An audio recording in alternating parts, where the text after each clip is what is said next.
시청자 여러분 안녕하십니까. 조기 대선 공식 선거운동이 시작됐습니다. 국민의힘에서는 후보 단일화를 두고 한때 후보가 교체되는 초유의 사태가 벌어지기도 했습니다.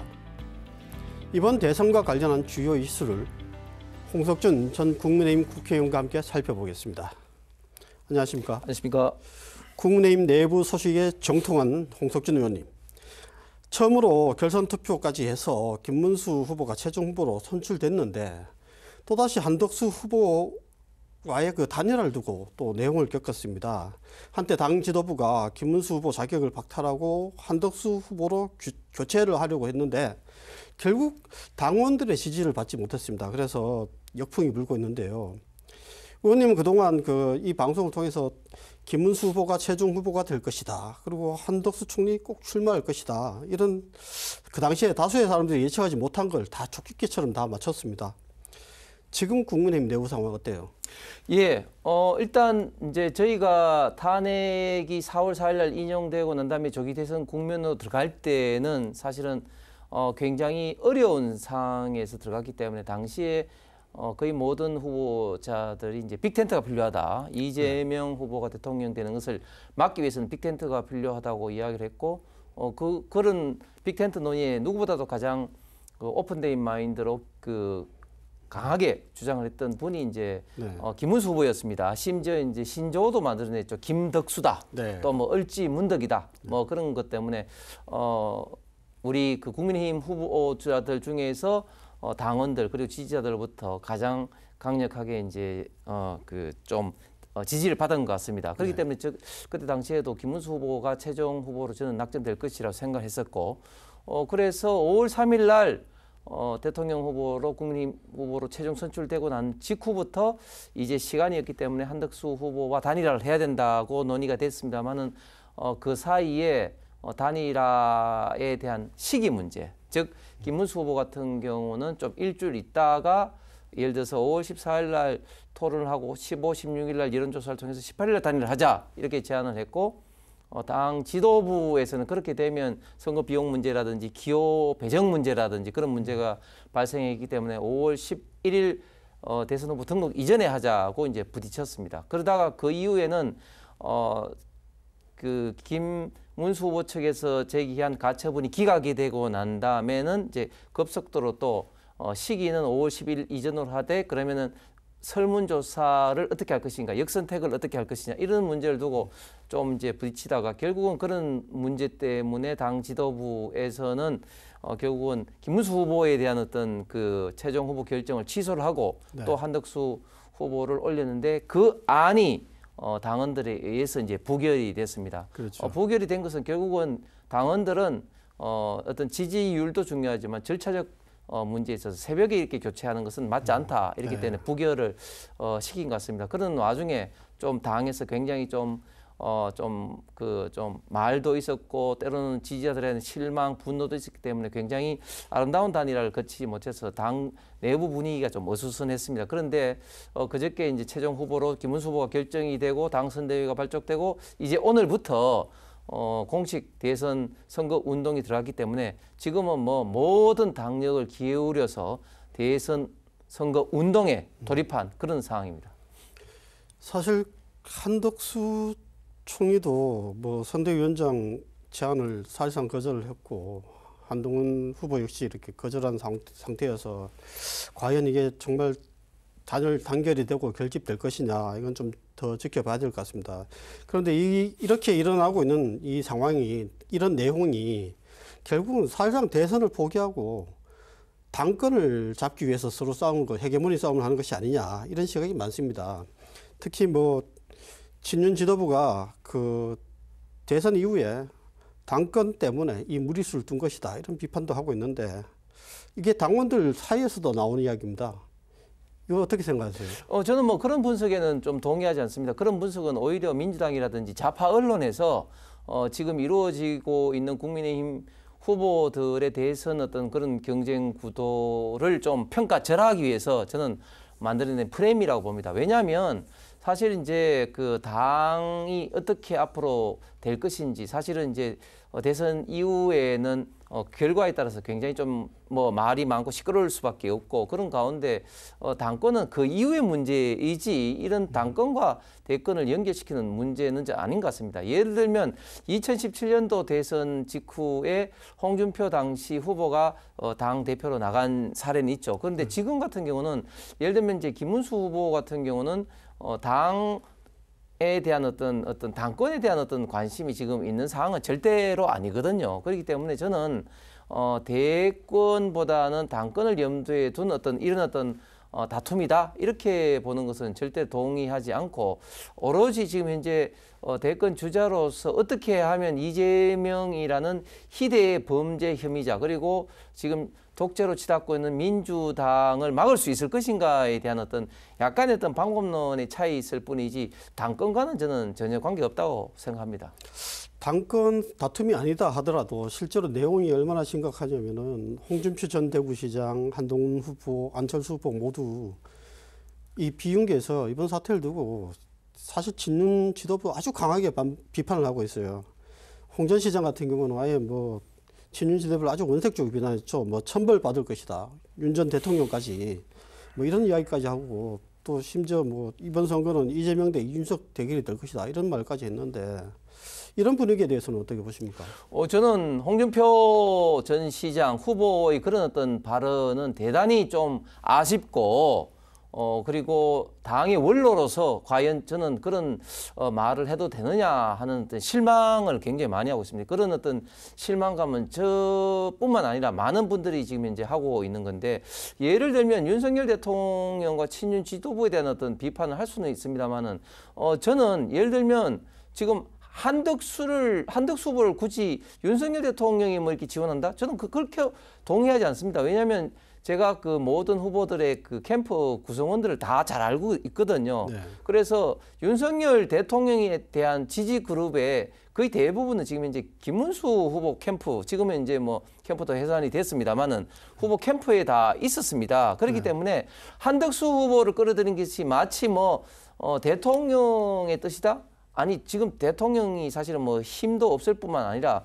한덕수 후보에 대한 생각은 제가 좀 전에 말씀드렸지 경선이 시작할 때는 누구나 빅텐트 이야기를 했었고 빅텐트의 가장 중요한 키맨 역할을 누가 할 것이냐 한덕수 당시 권한대행이라고 다들 동의를 했습니다. 단지 당시에는 김문수 후보가 강력하게 처음부터 이제 그런 뜻을 밝혔고 나중에 한동훈 홍준표 후보들도 다 동의를 했고 한덕수 후보와의 빅텐트를 하겠다고 다 이야기를 했었죠. 그런데 지금 와서 그런 이야기를 통해서 대통령까지 윤석열 전 대통령까지 그에 대해서 어떻게 보면 좀 막말에 가까운 그런 비판을 하는 것은 저는 당의 원로로서는 대단히 좀 부적절한 발언이라 생각하고 그리고 지금 한덕수 후보가 당 선대위원장을 맡지 않은 것은 한덕수 후보가 말했듯이 선거는 선거를 구체적으로 해본 경험이 있는 사람이 하는 것이 좋겠다. 그런 말씀을 하셨기 때문에 저는 한덕수 후보는 어떤 식으로든지 김문수 후보를 돕겠다는 말씀도 했지만 그런 도울 것이라 보고 좀 안타까운 것은 지금 한동훈 후보가 적극적으로 지금 이제 하지 않는데 그런 부분은 한동훈 후보 본인의 장기적인 그 행보를 위해서라도 적극적으로 저는 조금 시간이 지나가면 좀 도울 것이다. 그런 생각을 합니다. 이번 그 국민의힘 내용을 지켜보면서 그 보수 진영에서 오히려 개혁신당 이준수 후보가 반사 이익을 얻을 것이다. 이런 예측도 많이 하고 있어요. 그렇게 보십니까? 예, 절대적으로 동의합니다. 왜냐하면 이준석 후보가 지금 자유우파 진영의 균열을 잘 파고들고 있다고 생각을 합니다. 특히 후보 단일화되는 과정에서 있던 실망, 때로는 분노한 우파 보수 지지층들의 일부가 이준석 후보에게 좀 옮겨갈 가능성이 많다. 그리고 결국은 이준석 후보는 제가 많은 방송에서 이야기했지만 본인의 지지율, 저는 5%를 기준점으로 해서 5% 미만일 경우에는 후보 단일화, 우파 보수 진영의 지금은 김문수 후보의 단일화에 생각이 있겠지만 그렇지 않고 5%, 10% 가까이 된다면 본인의 앞으로 정치적인 장래를 위해서라도 저는 끝까지 완주를 할 것이라고 보는데 그런 면에서는 이번 후보 단일화되는 어떤 과정에서 가장 어떻게 보면 좀 수혜자는 이준석 후보라 볼 수 있겠죠. 그러나 이제 공식 선거 운동이 시작된 만큼 앞으로 있던 지지율 변화, 특히 김문수 후보의 있던 지지율에 따른 지금 이준석 후보의 지지율이 어떻게 되느냐, 5%를 기준으로 해서 이준석 후보의 완주의 가능성이 결정된다고 봅니다. 네. 좀 전에 있었던 홍준표 전 시장 이야기, 이 문제가 나왔으니까 꼭 짚고 가야 될 문제가 하나 있습니다. 홍 전 시장이 경선 패배 후에 서울 시민으로 돌아가겠다. 대구시장 하신 분인데 서울 시민으로 돌아가겠다. 정계 은퇴를 하겠다. 이렇게 페이스북에 글을 남기고 지금 미국으로 가셨습니다. 네. 이를 두고 대구 시민들이 아주 분노하고 있는데, 그래서 또 다음 시장은 절대로 중앙에서 내려와서 다시 떠나가는 대구시장도 잘 모르는 그런 뜨내기 시장을 뽑아서는 안 된다. 뭐 이런 이야기까지 나오고 있어요. 의원님도 뭐 같은 국민의힘 소속이지만 당을 떠나서 이런 대구 시민들의 분노, 대구 시민의 입장에 대해서 어떻게 생각하십니까? 예, 저는 뭐 대구 시민들이 분노하고 또 당원들이 분노하는 것은 지극히 당연하다고 봅니다. 물론 홍준표 시장이 경선 직후에 상당히 좀 섭섭함이 있어서 정계 은퇴 선언을 하셨는데, 정계 은퇴 선언까지는 모르겠습니다만은 또 탈당을 이제 하시면서 특히 이번 선거가 참 어려운 어떤 선거일지라도 홍준표 후보 같은 우리 우파 보수의 큰 어른이 정말 도와주시는 게 어떻게 보면 정치적인 도리이기도 하고 큰 힘이 될 수밖에 없고, 특히 지금 현재 이재명 후보라는 정말 우리 대한민국 미래의 크나큰 염려와 좌파 독재 포퓰리즘 어떤 정부로 우리 대한민국을 망칠 우려가 있는 이런 어떤 후보를 막는 것은 지극히 당연한 어떤 의무이기도 한데, 이런 중요한 순간에 미국으로 가신 것에 대해서 상당히 저는 좀 아쉽게 생각합니다. 특히 이제 소시민으로 가겠다, 서울 시민으로 가겠다 하신 것은 바로 직전 대구시장으로서는 지극히 부적절한 말씀이 아닌가 생각을 합니다. 특히 우리 대구 같은 경우는 저는 참 자랑스럽게 생각하는 게 전직 시장님들이 시장직을 물러서면서도 거의 대부분이 지금 현재 대구 시민으로서 지금 이제 살고 계시지 않습니까? 네. 문희갑 시장님도 그렇고 조혜영 시장, 김범일 시장, 또 권영진 또 의원 같은 경우는 또 지금 또 얼마 계시다가 또 의원으로 지금 정계 복귀하시기도 했는데, 이런 측면에서 대구의 어떻게 보면 좀 아름다운 전통이라고 할 수 있는데, 전직 시장임에도 불구하고 뭐 서울 시민으로 살겠다 이런 어떤 말씀은 저는 대구 시민으로 봤을 때는 대단히 좀 섭섭한 말일 수밖에 없다. 그리고 이때 떠오르신 분이 한 분 있는데, 지금 그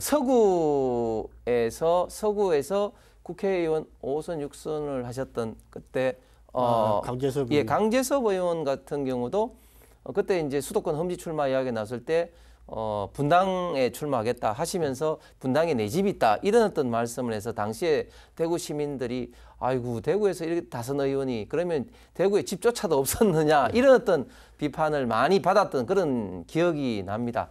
뭐 저는 그럼에도 불구하고 홍준표 시장이 그런 어떤 말씀이 대구를 어떻게 보면 좀 애정이 식었다기보다는 당시에 좀 그 경선 직후에 어떤 섭섭한 어떤 말씀의 표현이라고 생각을 합니다.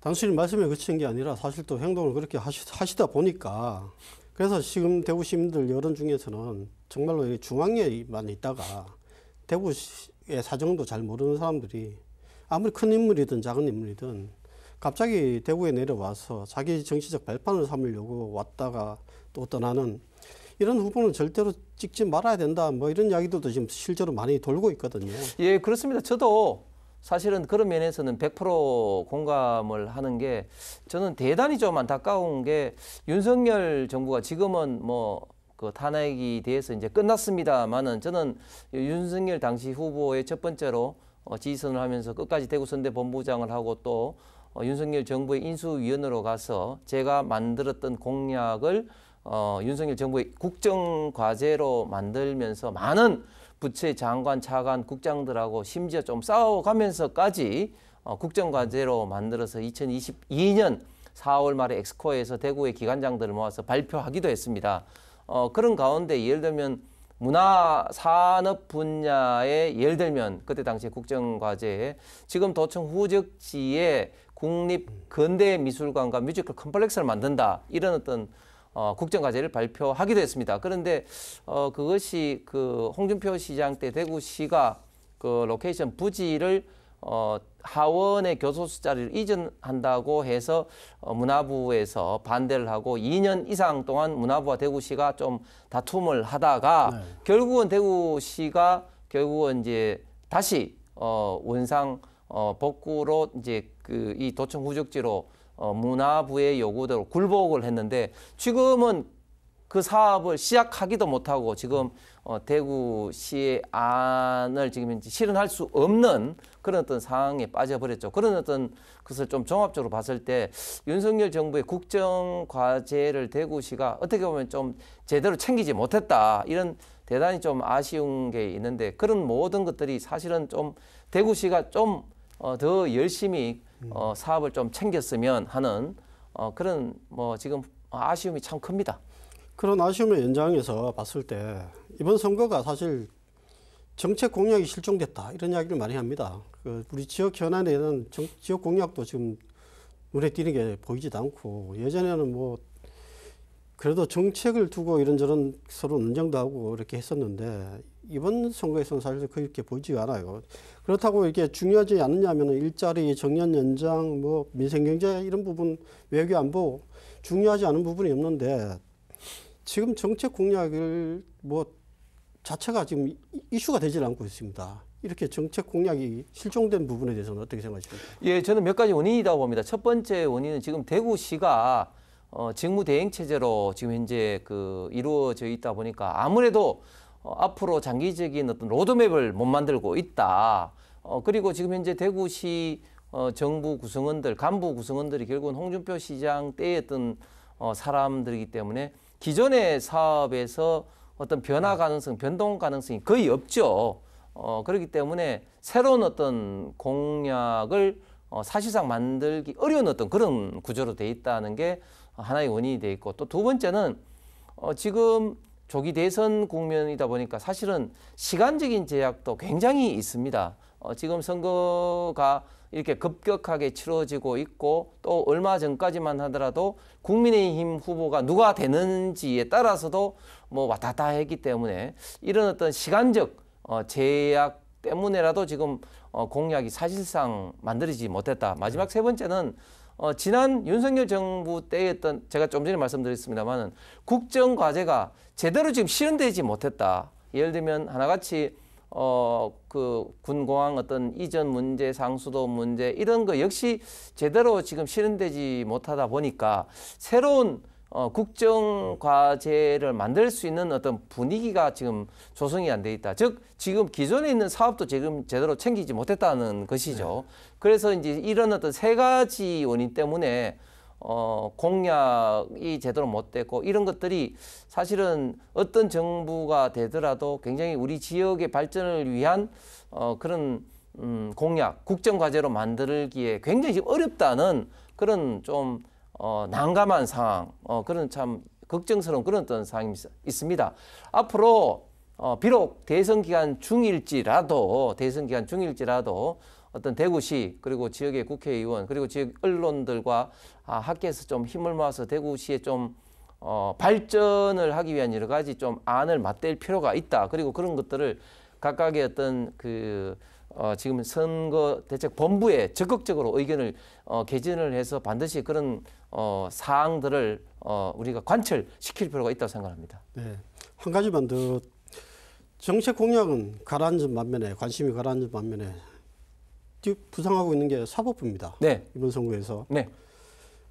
뭐 많은 일들이 있었죠. 이 판결들이 뭐 뒤집어지기도 했다가 이렇게 대법관들이 또 뭐 이렇게 회의도 소집하고 이런 일들이 있게 됐는데 사법부가 이렇게 정치의 전면에 나서고 있는 이 현상, 이 상황에 대해서는 좀 다 같이 한번 고민을 좀 해볼 필요가 있을 것 같은데 어떻게 보십니까? 예, 맞습니다. 아주 중요한 지적을 앵커께서 하셨는데 사실은 정치의 영역은 이렇게 다투더라도 결국은 국가가 발전하고 안정되기 위해서는 독립된 사법부가 공정한 판단을 내려야 됩니다. 우리 대한민국이 국민 주권적 국가이고 국민이 주인인 나라를 구현하기 위해서는 가장 중요한 세 가지의 통치 원리 이념이 헌법에 이제 규정이 되어 있죠. 첫 번째는 이제 자유민주주의, 두 번째는 법치주의, 세 번째는 권력 분립입니다. 그런데 이 법치주의, 즉 인의 지배가 아닌 법에 의한 지배, 즉 사법부가 올바른 공정한 판단을 내려야 되는데 현재는